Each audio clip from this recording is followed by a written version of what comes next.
Rusia reposiciona su estrategia militar en Ucrania. ¿Qué hay detrás con este cambio de estrategia? El conflicto que vemos hoy en Ucrania tiene sus antecedentes más recientes en la anexión rusa de Crimea en el año de 2014 y en su apoyo a las regiones separatistas de Donetsk y Lugansk, que juntas forman la región del Donbass, ubicada al este del país. La invasión lanzada el 24 de febrero de este año es la continuación de la guerra que generó esa secesión. Pero ante la incapacidad rusa de tomar Kiev o incluso de hacer grandes avances fuera del Donbass, Putin ha reposicionado su estrategia militar para enfocarse en esta región y eventualmente en el sur costero. El movimiento es interpretado como una derrota, sobre todo después de que inicialmente Putin se planteara conquistar la capital y derrocar su gobierno en cuestión de días.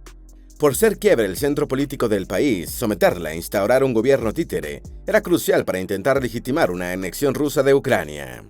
Se cuenta que en su afán por marchar triunfalmente sobre las ruinas de Kiev, unidades enteras del ejército ruso empacaron sus uniformes de gala, pero no suficientes balas o raciones.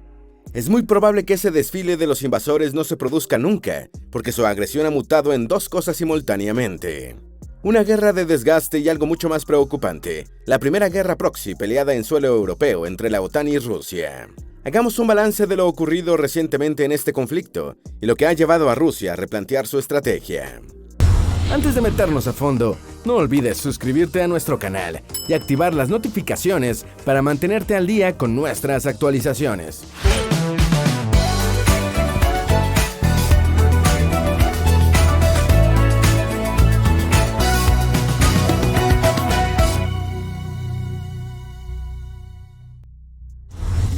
El redimensionamiento bélico del Kremlin en Ucrania, enfocado ahora en el Donbass, es el resultado de semanas de errores estratégicos y tácticos que se saldaron en la imposibilidad de conseguir ninguna de las dos metas iniciales de la invasión. Putin no tomó la capital ni mucho menos derrocó al gobierno de Zelensky, que ha surgido como el líder que no era antes de la guerra. Adicionalmente, las bajas del ejército ruso y la pérdida de material han debilitado la capacidad militar de Moscú, que además pelea en Siria y Libia justo ahora. Por eso, el Kremlin eligió usar el tercio de la zona del Donbass que controla desde 2014 para dominar toda la región y establecer un puente terrestre con Crimea, una táctica que, por lo menos, significa renunciar a tomar Kiev, pero también al resto del país.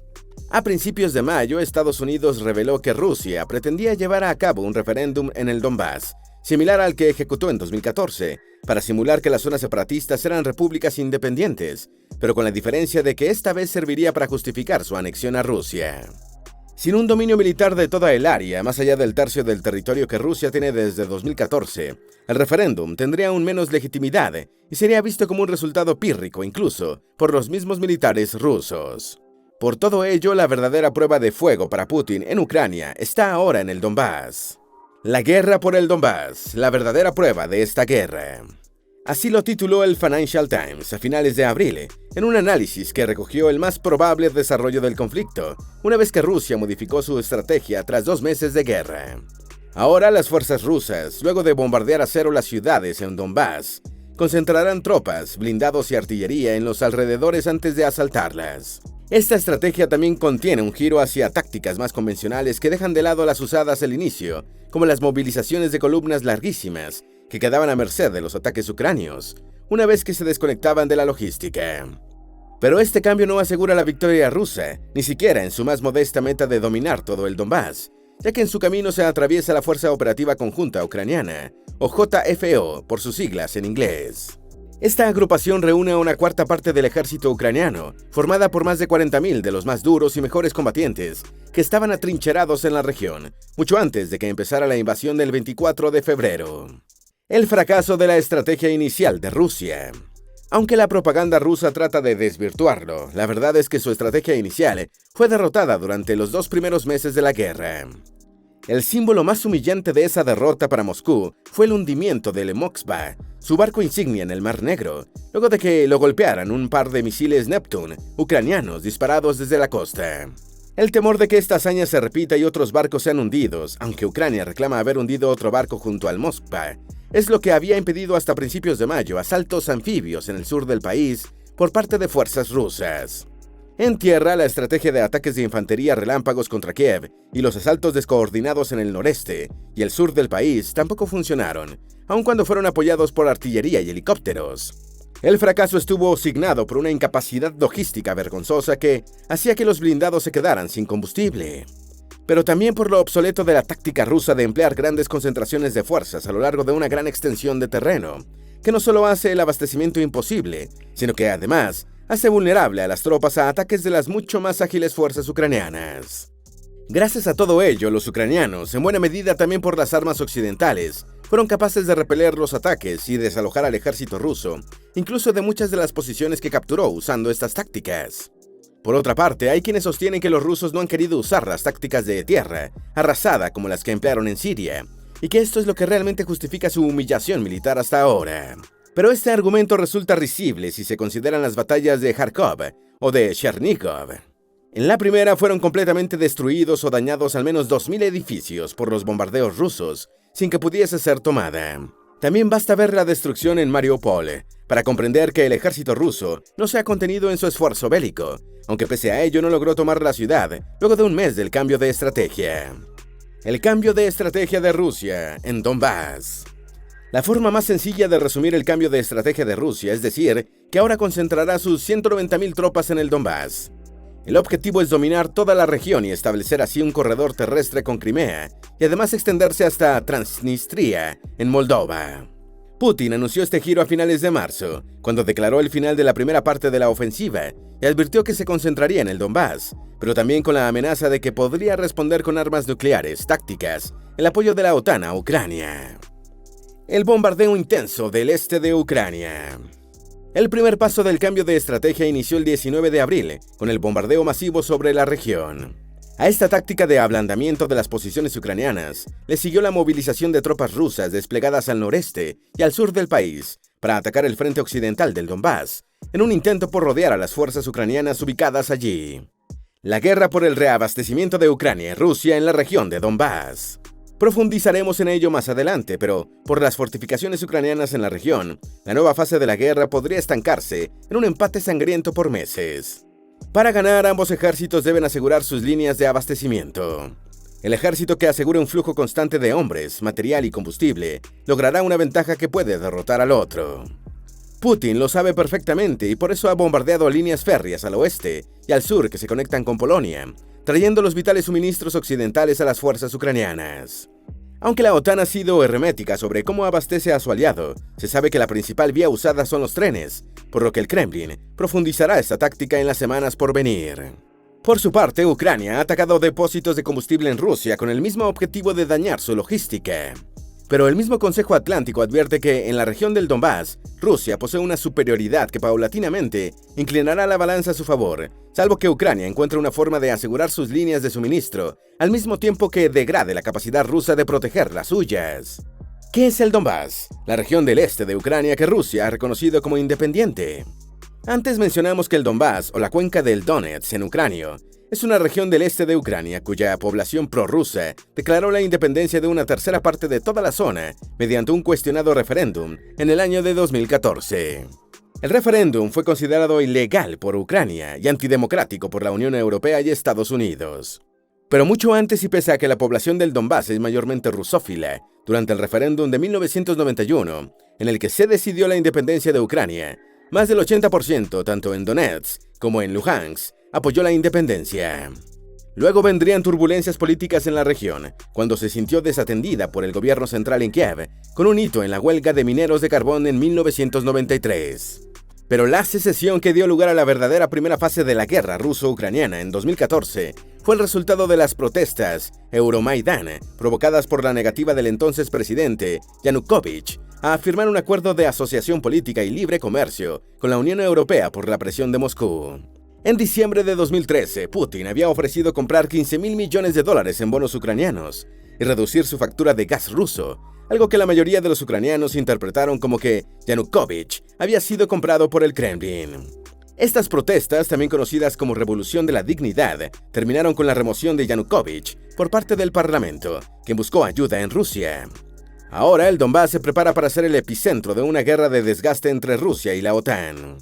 ¿Por qué el desgaste será el principal factor en la guerra de Donbass? Antes hablamos de la JFO ucraniana atrincherada en el Donbass desde la guerra de 2014. Pues bien, luego de la derrota ese año del ejército ucraniano, este también reconfiguró su estrategia para poder, si no derrotarlo, al menos contener el avance ruso hacia el este, haciendo de la JFO la punta de lanza de sus fuerzas. Por ello, cambió sus mandos militares, ascendiendo a hombres más jóvenes y con experiencia de combate en 2014, mejoró el entrenamiento y equipamiento de sus tropas, pero además fortificó sus posiciones en la región. Como resultado de todo ello, un general de la OTAN resume lo que será la guerra en el Donbass así: veremos a Rusia desarrollando una campaña más vigorosa. Por ello, he oído a muchos decir que será como la Segunda Guerra Mundial, pero podría ser más como la Primera Guerra Mundial, dadas las defensas que han construido los ucranianos desde el año 2014. Recordemos que la Primera Guerra Mundial fue fundamentalmente una guerra de posiciones, en la que el frente no se movía ni un centímetro durante meses. Precisamente este fue el resultado de las posiciones fortificadas de los bandos enfrentados, ante las que la artillería se demostró inútil. Más aún, con el cambio de objetivo de Estados Unidos sobre el terreno, la OTAN privilegiará precisamente una guerra de desgaste que degrade la capacidad militar rusa. Hay quienes interpretan que el cambio ruso significa que conquistará al país por partes, pero si se toma en cuenta el esfuerzo militar que le está tomando ampliar un poco el dominio que ya tiene en el Donbass desde 2014, esta estrategia no luce viable. Pero incluso si esa fuese la estrategia más amplia a seguir, Rusia estaría cayendo exactamente en lo que sus adversarios quieren: una larga guerra de desgaste que drene sus recursos, gracias también a las sanciones. La meta de la OTAN es convertir para Rusia la guerra en Ucrania en el mismo pantano que fue para la Unión Soviética la guerra en Afganistán. ¿Por qué ha cambiado Rusia de estrategia? La respuesta es por su fracaso histórico en tomar Kiev, por sus bajas y pérdida de material. En particular, la imposibilidad de tomar Kiev es una derrota histórica. Putin envió lo mejor de sus fuerzas, a los Spetsnaz, en cientos de helicópteros para tomar la capital y no lo logró. Y eso que enfrentó inicialmente a un ejército peor equipado que el suyo. Pero es que la incapacidad de coordinar ataques o de dominar el espacio aéreo fueron letales para sus objetivos de derrotar a Ucrania en cuestión de días. Detrás de esos fallos, es obvio que yace una pésima planificación, basada a su vez en una errónea evaluación del enemigo.